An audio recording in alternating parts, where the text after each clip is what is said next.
العلیم من الشیطان اللعین الرجیم بسم اللہ الرحمن الرحیم الحمد للہ وکفی والسلام علی عبادہ الذین اصطفی اما بعد فقد قال اللہ سبحانہ وتعالی فی محکم کتابہ المبین بسم اللہ الرحمن الرحیم قل هو اللہ احد اللہ الصمد لم یلد ولم یولد ولم یکن لہ کفوا احد۔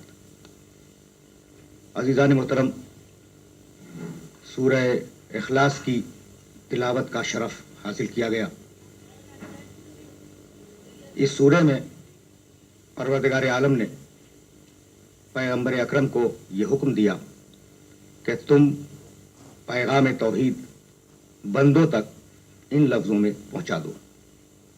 قل، کہو، هو اللہ، کہ وہ اللہ، احد، ایک ہے، اللہ الصمد، اللہ صمد ہے یعنی بے نیاز ہے، لم یلد، وہ کسی کو پیدا نہیں کرتا، ولم یولد، اور وہ کسی سے پیدا نہیں ہوا، ولم یکن لہ کفوا احد، اور کوئی دنیا میں اور کائنات میں اس کا شریک اور ہمسر نہیں ہے۔ اس سورہ مبارکہ کے آغاز میں پروردگار عالم نے ایک لفظ رکھا، اور وہ لفظ ہے قل اور اللہ کے درمیان میں ہوا کا۔ قل هو اللہ احد، کہہ دو کہ وہ اللہ ایک ہے۔ اگر اس ہوا کو آپ درمیان سے نکال لیں اور یعنی مثالاً رس کر رہا ہوں اور کہیں کہ قل اللہ احد، کہو کہ اللہ ایک ہے، تو کیا جملہ مکمل نہیں ہے؟ جملہ تو مکمل ہے۔ پھر یہ جو ہوا رکھا پروردگار نے، قل هو اللہ احد، کہہ دو کہ وہ اللہ ایک ہے، اس ہوا میں وہ راز کیا ہے جس کی وجہ سے یہ لفظ ہوا ناگزیر ہو گیا اس مقام پر؟ تو اسے سمجھنے کے لیے یہ ضروری ہے کہ ہم وجود خدا کے سلسلے میں قرآن مجید کا نقطہ نظر معلوم کریں۔ عجیب بات یہ ہے کہ قرآن مجید کو آپ شروع سے آخر تک ملاحظہ فرما لیں تو آپ کو یہ اندازہ ہوگا کہ پروردگار بالاستقلال اپنے وجود پر کوئی دلیل نہیں دیتا قرآن میں، یعنی خدا کے وجود پر آپ کو کوئی دلیل مل جائے قرآن میں تو وہ ضمنی تو ہو سکتی ہے، مستقل بذات کوئی دلیل پروردگار نے اپنی ذات کے لیے قرآن میں نقل نہیں فرمائی۔ اس کا سبب کیا ہے؟ میں نے کسی مرحلہ فکر پر اپنے محترم سننے والوں کی خدمت میں عرض کیا تھا کہ اصول دین میں پہلے توحید ہے کہ خدا کو ایک مانو۔ اب میں پوچھنا یہ چاہ رہا ہوں کہ بھائی اصول دین میں پہلے تو وجود خدا ہونا چاہیے نا، کہ خدا ہے، پھر اس کے بعد دوسرے توحید کہ وہ ایک ہے۔ یہ وجود خدا کیوں نہیں رکھا آپ نے؟ بھائی پہلے یہ تو اسٹیبلش کریں کہ وہ ہے یا نہیں ہے، جب ہوگا تو پھر یہ طے کریں گے کہ ایک ہے یا ایک سے زیادہ ہے۔ تو اصول دین میں اول وجود خدا نہیں ہے، اول توحید۔ اس کا سبب کیا ہے؟ تو قرآن مجید کا نقطہ نظر اور قرآن مجید کا طریقہ پورے قرآن میں جو جاری و ساری ہے وہ یہ ہے کہ وہ قرآن مجید وجود خدا پر دلیل نہیں دیتا مستقل بذات طور پر۔ اب مثلا گفتگو کی اس نے افی اللہ ہے شکن فاطر السماوات والارض، کیا خدا کے وجود میں تمہیں شبہ ہے؟ وہ خدا جو آسمان و زمین کا خالق ہے، دلیل نہیں دی، یعنی سوال کیا افی اللہ ہے شکن، کیا خدا کے وجود میں تمہیں شبہ ہے؟ وہ خدا جو آسمان و زمین کا خالق ہے۔ تو بتلانا یہ تھا کہ وجود خدا انسان کی فطرت میں داخل ہے، یعنی میں یہ کرنا چاہ رہا ہوں کہ اگر انسان کو اپنے وجود کا احساس ہو تو یہ احساس مستلزم ہے وجود خالق کو، یعنی اگر انسان یہ سمجھ رہا ہے کہ میں ہوں تو پھر یہ بھی سمجھ رہا ہے کہ میرا کوئی پیدا کرنے والا بھی ہے، یعنی ہر وہ شے جو پیدا ہوتی ہے یقینی طور پر اس کا کوئی پیدا کرنے والا ہوتا ہے۔ تو وجود خدا فطرت انسانی میں داخل ہے، اس لیے پروردگار عالم نے وجود خدا پر کوئی مستقل بذات دلیل قرآن مجید میں عطا نہیں فرمائی۔ یہ بات تو واضح ہو گئی کہ وجود خدا فطرت انسانی میں داخل ہے، اس اعتبار سے کہ اگر آپ دھواں دیکھیں تو آپ کی فطرت پکار کے کہے گی کہ کہیں آگ لگی ہوئی ہے۔ اگر آپ ایک کمرے میں بیٹھے ہوئے دھوپ دیکھ رہے ہوں، چاہے سورج آپ کے سامنے ہو یا نہ ہو، تو دھوپ پکار کے آپ سے یہ کہے گی کہ سورج موجود ہے۔ اثر مؤثر کو بتلاتا ہے، ایفیکٹ کاز کو بتلاتا ہے، معلول علت کو بتلاتا ہے۔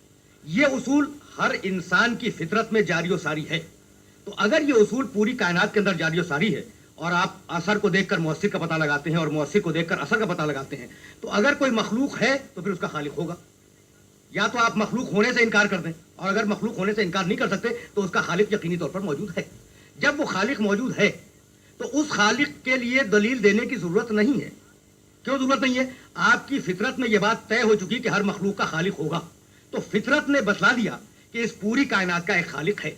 جب فطرت بتلا چکی کہ خالق ہے تو اب دین بتلائے گا کہ وہ خالق کتنے ہیں. اس لیے اصول دین میں توحید کو پہلے رکھا گیا، وجود خدا کو نہیں رکھا گیا. فطرت بتلا چکی کہ خالق ہے، اب آپ کو دین بتلائے گا کہ وہ کتنے ہیں. اس لیے اول توحید، خدا ایک ہے.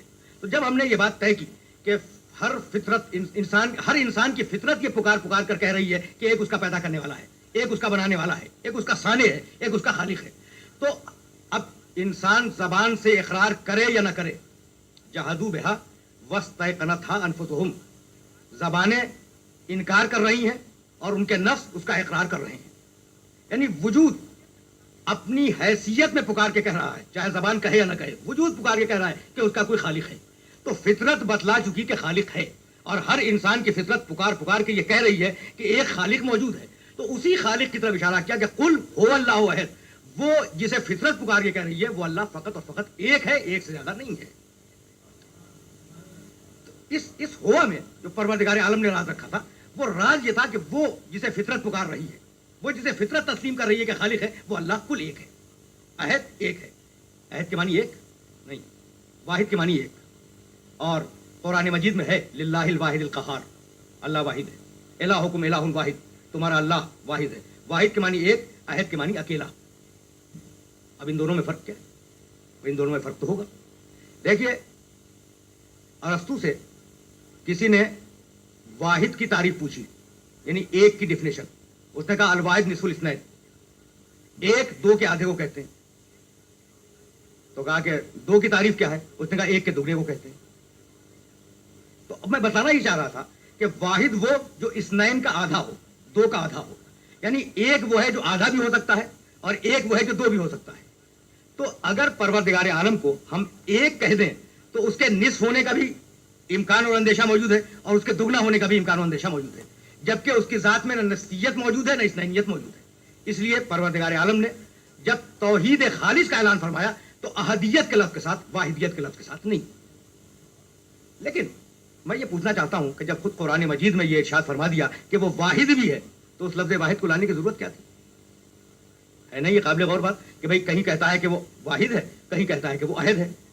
تو احد کے معنی اکیلا اور واحد کے معنی ایک. واحد کیوں کہا؟